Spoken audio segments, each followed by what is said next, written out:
mga katresyo. Mayroon sa maliit na puno o bonsai tree. Ang sign dito mga katresyo ay itong paa na kaliwa. Tapos dito enclosed symbol C na may dot. Yung dot ginalaw na, tinusok ito ng itak ata. Sa tabing dagat tayo mga katresyo. Yan o, nakahiga na puno. Sa tabi naman niya, galing dyan 3 meters ay itong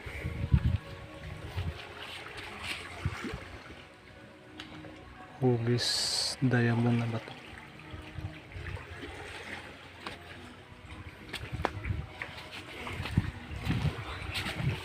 Na may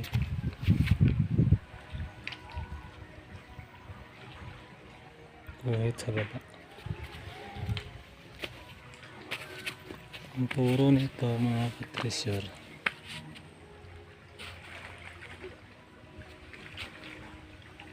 ay doon kung saan may sa malaking puno na lumang puno doon ay merong parang lapida na bato, tinagilid ba o inugbok o tinuwarik. Galing dito mga 30 meters. Tara, tuwirin natin ito mga treasure. Puntahan natin doon. Hindi natin ikap.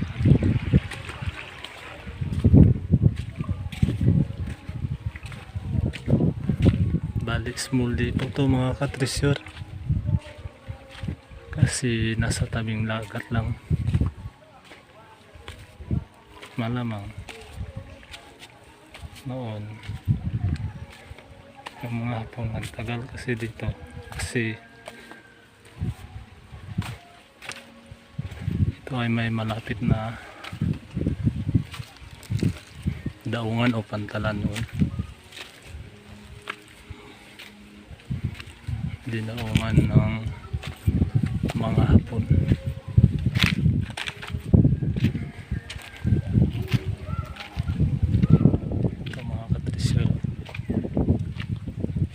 Yan ang lumang puno.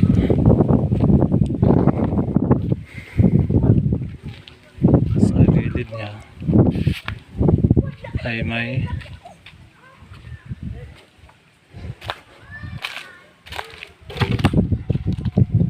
tinumbang bato. Yan o.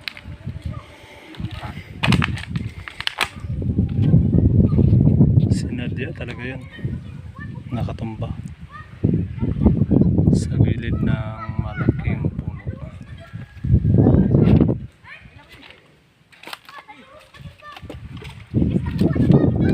Ano, may bukas.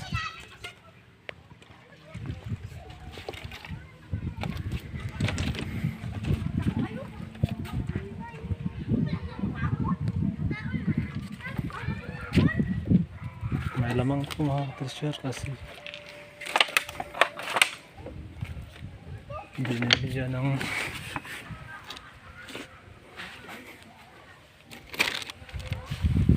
malalaking tao. Nasa gobyerno bumili ng mayaman. Doon mayroong nangingisda. Ito sinamantala nating maibahagi ang area to kasi minsan lang tayo makagala sa dagat. Ni-reserve to ng may-ari mga katresyor. Isang malaking tao na nasa gobyerno na nagtre-treasure. Marami na siyang nakuha. Noon ng 2007 nang bata pa ako ay nag-recover siya ng treasure. 15 years old pa lang ako noon. Tapos binakho nila ang lumang gilid ng mangga galing sa punong mangga, mga 13 meters. Meron silang kinuha na concrete box, dalawa. Nung tinanong sila ng tao ay sumagot yung driver na ihuhulog daw sa o itatapon sa malayo, pero palusot lang na yun. Bakit naman na yun itatapon kung walang laman? Yung maraming bato ay iniwan lang nila. Yung dalawa lang na parang concrete box ay kinarga nila ng boom. Kaya totoo talaga yung treasure, mga ka-treasure. Totoo yung mga inilibing ng hapon. Yan o, napakagandang view. Isla yan mga ka-treasure. Sa tabing dagat na ito ay maraming nilagay. Mula doon may pantalan doon hanggang doon. Inilatag lang nila sa tabing dagat, kinalat nila. Pero ito, magtataka ka kasi maliit lang na area, tapos mayaman yung bumili. Siguro kung wala itong laman ay di na ito bibili. Yan o, sinadya talaga yan. Dati ganyan na yan, yung mga simento ay bago lang. I-recraft nila.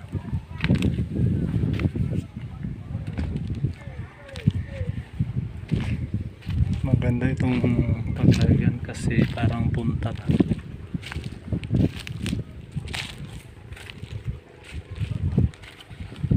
Yan. Yan o, napakalumang puno. May butas sa gitna.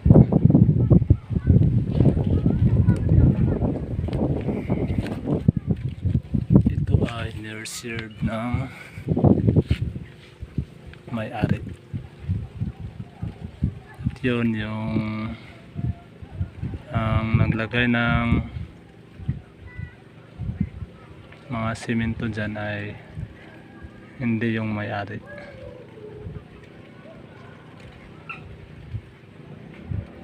Akala siguro ng katabing lupa ay sa kanila pa yan, pero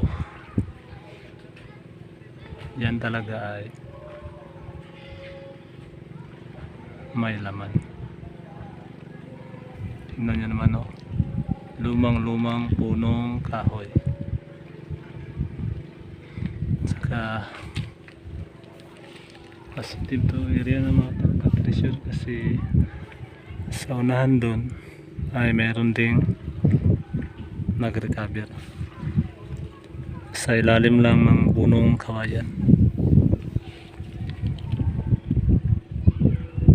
Yun lang mga ka-treasure, sana may natutunan kayo sa lahat ng mga video ko.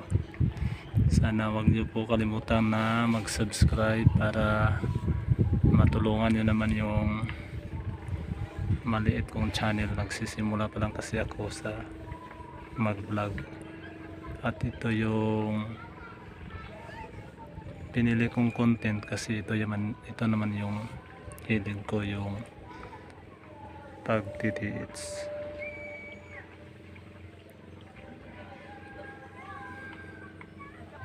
Yan o.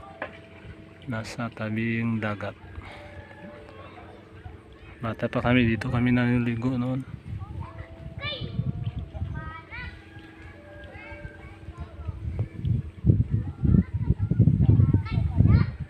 Salamat.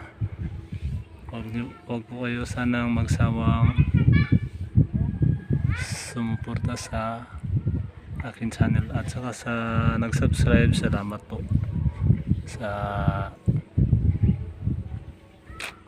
pagtitiwala niyo po sa aking channel. Sana mayroon kayo natutunan sa mga i-upload kong video. Pasensya na po kayo mga katresyor kung minsan napuputol yung video ko kasi